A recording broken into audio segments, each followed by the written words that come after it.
আসসালামু আলাইকুম প্রিয় বন্ধুরা, সবাইকে ঈদ মোবারক। আসলেই আজকে ঈদ।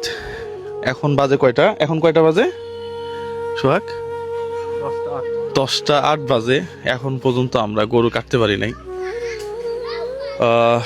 প্রত্যেকটা মানুষের আসলে মৃত্যুবরণ করতে হবে।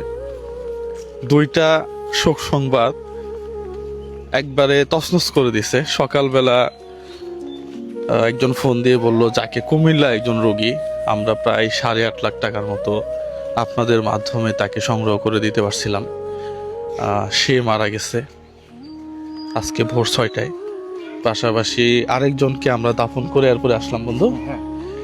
মানে ভিডিওটা করার উদ্দেশ্য হচ্ছে, এই দুইজন মানুষই আজকে ঈদে আনন্দ করতো, এই দুইজন মানুষই পৃথিবীতে বেঁচে থাকতে পারতো, কিন্তু তার হায়াত শেষ হয়ে গেছে।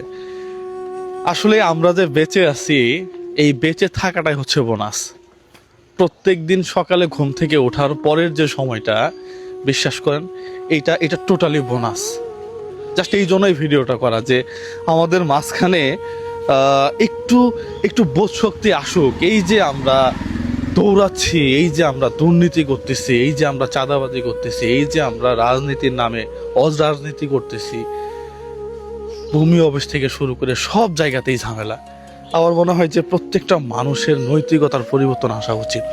চারিদিকে শিশু ধর্ষণ থেকে শুরু করে অপহরণ, ছিনতাই, বিশ্বাস করেন সবাইকেই চলে যেতে হবে। শুধু শুধু শুধু শুধু আমরা দৌড়াচ্ছি।